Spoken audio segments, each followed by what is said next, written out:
We now cross over to our reporter Nomusa Pungula, who's out in KZN. Nomusa, a warm welcome to you. Now, the deadline for the branches to conclude their BGMs is this Wednesday. Will KZN meet that deadline? Well, good evening, Fundo, and good evening to our viewers. Well, the Deputy Secretary of the province was quite confident when we spoke to him earlier on that the province will meet the deadline. And as for the extension of the BGMs to seat, that he said is in the hands of the NEC to decide on that. When he was asked how exactly are they going to make sure that they moved and attend to all the disputes swiftly, and make sure that those that need to have rerun of the BGMs based on all the allegations or the disputes that they have put forward or the complaints that they have lodged with the PEC are attended to before the deadline. However, he said that as the PEC or as the appeals committee appointed by the PEC, they are making sure that they attend to each branch accordingly and making sure that they do not move to the next branch having finished with the first branch that they started with, and they make sure that if a branch needs to have a rerun, they communicate with the branch as soon as possible, as soon as the decision is taken. However, you would know, Mfundo, that we also covered part of Eastern Cape. Speaking to the Eastern Cape Secretary, Provincial Secretary Lulama Toby, he mentioned that he is also confident that they are going to meet the deadline, and currently as it stands, out of 591 branches that were supposed to seat, already 329 have set successfully their BGM. So therefore, they do not see anything that is going to hinder them or that is going to prevent them from meeting the November 15 deadline set by the African National Congress. But also they mentioned that after this weekend's BGM, they are anticipating more appeals, and they are going to make sure that they also attend to them accordingly. Because remember, if the appeals at the end of the day, the appellants are not satisfied with the decisions of the PEC, they then are able to escalate it to the National Executive Committee, which is something that was also mentioned by those that are said to be aggrieved here in the KZN ANC, where they said that they are not confident enough that the current PEC will attend to their matters accordingly. So for them right now, the issue of a deadline is set aside. What they want everything to be done free and fairly. So right now, since there is this same PEC that they regard illegitimate, is presiding over the same appeals that they have lodged, they are not confident. They feel that the NEC should actually take further steps and actually intervene also on the matters that they need to intervene on, not only letting the same PEC that they are aggrieved against handle the matters that they have complained about. They have also mentioned that this is not going to end now because many other branches are yet to appeal. So therefore, now the decision lies with the National Executive Committee as to whether they are going to extend the deadline for the BGMs. As you have seen that a lot of branches are complaining about the irregularities that have said to take place in the BGMs that have set, and that the key one is that the people that are presiding over the BGMs are not following the rules that are set in the guidelines as to how do you go about overseeing the BGM. So there is one thing that they feel that should have been attended to swiftly, and make sure that the correct people attend the BGMs and they verify the people that attend BGMs as to they are really members of the ANC. But as it stands, for KZN having over 400 BGMs that have said, we are waiting to see whether they are going to meet the Wednesday deadline. Very much for that report. We now cross over to our reporter Giovanni Machani, who's out in the Free State. Giovanni, a warm welcome to you. Can you just take us through the readiness of the province there? Have they in fact concluded, or are they yet to conclude their BGMs? Indeed, good afternoon to you, Mfundo, and good afternoon to the viewers. We've heard from the provincial secretary, regional secretary, excuse me.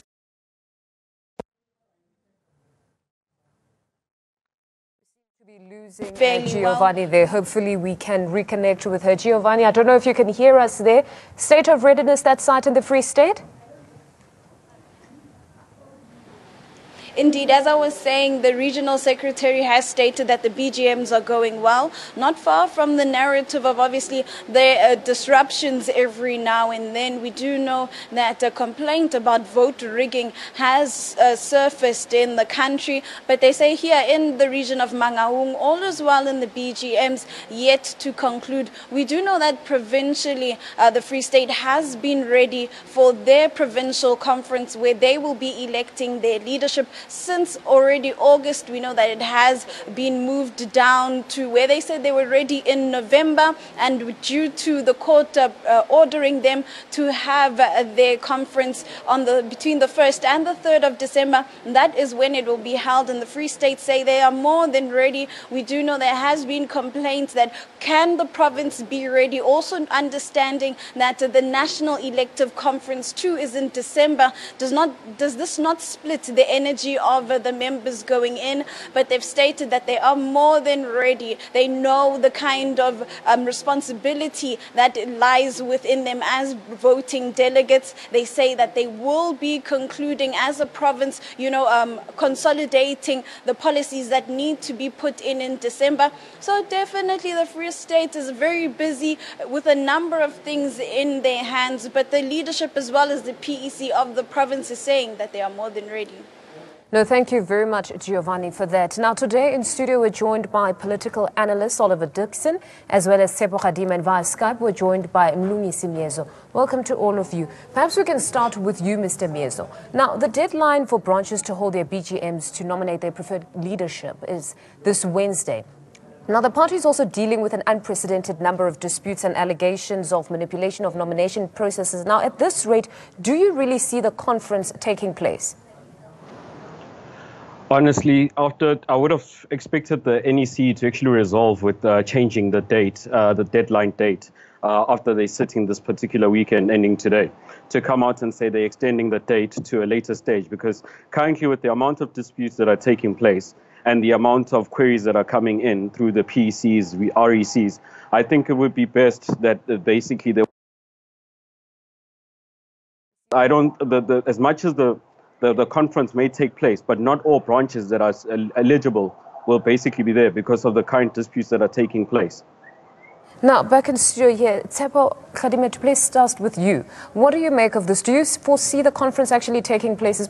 Because all of them say the strength is in the branches. Now, if some of them cannot come to vote, what happens then? I think everything that I'm seeing is that the conference will take place. The disputes that have been lodged in terms of how the nomination process has gone around, I believe those will be resolved in time.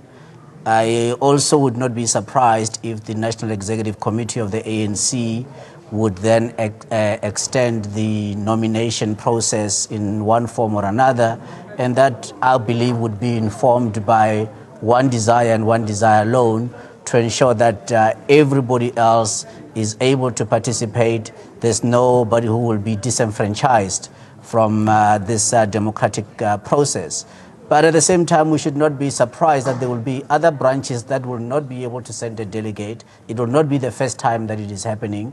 And that deals largely with really the activism of membership. And I think that's one of the challenges that the African National Congress sits with. There's always been that, do you go for the numbers? Because the bigger your branch is, with 50+1 needed for a quorum, that poses a challenge. So you need people to be not just on your books as members at the time that the branch is audited, but also have people who are very much interested in the process. Now, depending on eventually how many branches will not have corrected at the time of the closing of the nomination process, that will tell you to the extent that there is apathy. We must bear in mind that last year with the local government elections, we had high levels of apathy.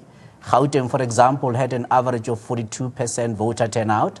So if we are to extrapolate those numbers or the showing in the local government elections into the real numbers with what the ANC is coming up with in the nomination process, I think we might see a correlation. Or if we see that the number goes up, it would mean one thing only, that the levels of apathy perhaps maybe now are reducing as opposed to what we saw last year. But we shouldn't be surprised if there are a number of branches that don't send a delegate because they just would not have had a quorum.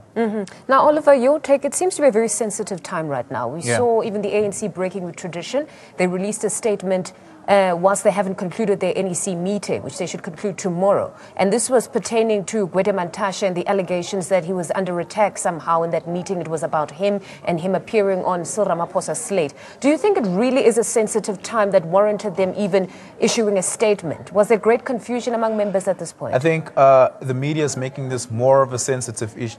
It's making it out to be more of a sensitive issue than it actually is. The statement that was put out by Zizi Kodwa earlier today was very clear in its language as to where the ANC stands.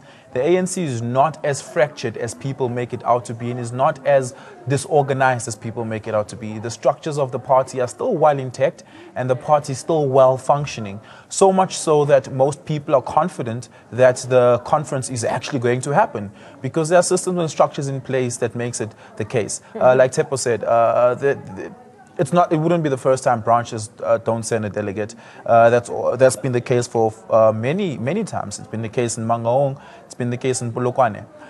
So branches not pitching up is not going to prevent the conference from happening. However, importantly, and I think Tsepo put it quite well, the levels of apathy will be determined by voter turnout. That's to say the number of delegates that actually turn out. And we must look at it very carefully because the turnout at the conference will tell us more about the turnout in the 2019 elections. And the ANC's biggest danger is not losing voters to opposition parties because that's often not the case of what happens. It's losing voters to apathy. Because if you look at some of the numbers that came through in the local government elections, the DA really only grew by 2%. But they won over three big metros, right? 2% growth is not much in the scheme of politics, but because the ANC lost voters not to the DA, but to apathy, that's to say people who decided not to go vote for the opposition, but rather not to vote at all, is what gave the opposition parties, the DA... So would that be an indication that there is a problem within the ANC, if some of the members, staunch, loyal members here, are just opting to stay at home? Yeah, no, certainly there's a political problem in the ANC. There's not an administrative process. So when you ask the questions with regards to will the conference happen and are people going to pitch, that's not a political question. I think that's an administrative question. Political questions, however, is the policy, is the ANC going in the right policy direction? Is the ANC really serious about the things it talks about when it comes to radical economic transformation and the like? So people, the policy question is where the crisis of the ANC currently is, because the ANC finds itself in a very awkward position where it doesn't quite know in terms of policy where it should be going, because we have two, maybe three different candidates standing for three different things. One candidate standing for status quo, saying that what's happening right now is kind of cool, kind of okay, let's continue with that and not deviate much from it. That's to say, is that? Cyril Ramaphosa. The difference, however, but all of them have said that personally, in terms of radical economic transformation, they've all said that the status quo is not okay, at least for black people. No. Something has to change, whether that is just a conversation or it's a talk show. What the Ramaphosa camp is selling us, and I think to a large extent they're doing it very well, is to say that we've done all this policy consideration work. We have a national development plan that tells us all these really nice things. The problem is the execution of all these things. So that's where they want to strengthen. The ANC has an anti-corruption policy. It's, again, just executing that anti-corruption policy and framework with the level of fierceness and aggression that it deserves. That's to say, working with the Hawks, working with special crime units and these sort of things more strongly. However, Nkosazana says we need to take an entire shift from what we're currently doing in terms of effectiveness, but not so much policy, because as she said in Sfiso's interview the other day, is that radical economic transformation has always been ANC policy. Yes. Jacob Zuma said the same, at least from the snippets we saw earlier. Hopefully we'll see, we'll certainly see a much Let's just rope elaborate in version of that Mlungisi later. there. Now, Mlungisi, your take, if we had to expand on the Gwedemantashe story. Now, there are those that were concerned about his name appearing on the slate, or at least alluding to the fact that he could be compromised if he's going to see this conference through as the SG. Now he appears on a slate. Do you really believe there's any concern? Because he went on to say that everybody, most of the people on the top 6 are either vying for the top position or appear on a slate. In some way, we've got Baleka Mbete, we've got the Deputy President himself, and we've also got the Treasurer General. So is it really a concern that much that any of them are participating in this elective conference beyond just overseeing it, but possibly appearing on slates? I wouldn't say it really is an issue at all, because at the end of the day, if we look at, as much as he holds, he's basically the man at the helm of the administration of the ANC. But if we look at the involvement, because ideally at the end of the day, people may see it as a way of maybe he may be biased in some cases, because if you look at cases that are coming through that need to be resolved by the NEC, he would need to be there on the administrative bit. So people may think that he may be biased on that particular aspect. But if one note that there is a deputy SG as well in Jesse Duarte. So if one is not particularly pleased with how the things are running on that end, you've got a secondary person to look at that. So I don't think he would be actually compromising the ANC as a whole, because that's an organization that will still need to run after the conference itself. It's not about just getting to the conference, but it's about laying a foundation up until the conference and after the conference. No, thank you very much, Mlungisi, for that one. Now, the SACP has once again raised the issue of unequal treatment of ANC-led alliance partners. The Communist Party says the ANC uses its partners as garner votes, and discard them afterwards. SACP Secretary General Glenn Zimande says they can no longer tolerate being treated as lesser partner juniors in the tripartite alliance. Zimande says the recent cabinet reshuffle displays how the SACP is taken for granted. This has once again prompted the debate about the SACP going it alone in the elections. Meanwhile, the strained relations raise questions about the SACP and other partners' influence on the outcomes of the ANC's national conference. Akomholi ka-ANC ukhankasa yedwa ukhankaselwa yithi siyi-alliance inqumo kufanele siyithathe sonke ngokuhlanganyela uma ngabe kungenzeki lokho kusho ukuthi abasafuna ukuthi le alliance iqhubeke bathi yithi esifuna ukubulala i-alliance uma sisho kanje kodwa yiba babulala i-alliance. An interesting take there. Tsepo, your take on Glenn Zimande's speech yesterday, because he went on to say that the president makes as if the SACP were not part of his rise. Well, I mean, it's very interesting. The SACP today, as we stand here, is overrepresented in the current cabinet as well as in the National Assembly in terms of the portfolio committees. So one wonders as to really what is this chief grievance that the Secretary General is attempting to raise, save for the fact that he himself was removed. But I can't, it is not backed up by any substantive fact whatsoever that the SACP somewhat is not in the alliance. They are overrepresented in terms of the cabinet as well as the National Assembly. But that thing aside, the alliance itself, I think, is facing very difficult times. And depending on who is going to win this election, we effectively got two divergent ideologies in terms of what really the ANC is. On the one side, we saw that SACP, COSATU, and even Sanko saying that they will go with Cyril Ramaphosa. And on the other hand, we've seen the leaks saying that they will go with Dr. Nkosazana Dlamini-Zuma. But both of them, when you look at it, they are representing two diametrically opposed ideologies, and therefore they're not going to be able to coexist. But they need to answer that, because the problems that the ANC is facing today, the seeds were sown in 1991. And perhaps maybe this is the moment where now that they've all grown up together, they're able to see the wheat from the tares. Let them now, it's a harvest time. And harvest time is going to be what actually is the ANC if the ANC is the one that's going to be competing for, or rather going for the elections, and if the slate of SACP does not prevail at this conference, I cannot see how the SACP will stay in terms of the ANC alliance. They will go it alone, but even when they do go it alone,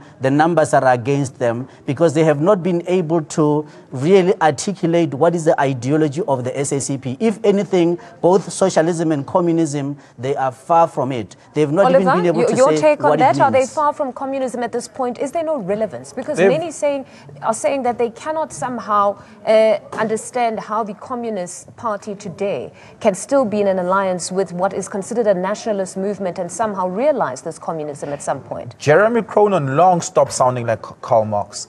But importantly, I don't think that because these ideas are diametrically opposed, they cannot coexist in the alliance. I think they can. I think the ANC and the SACP has had diametrically opposed ideas for a long time, and they've managed to live above those ideas and still coexist. I do, however, think that,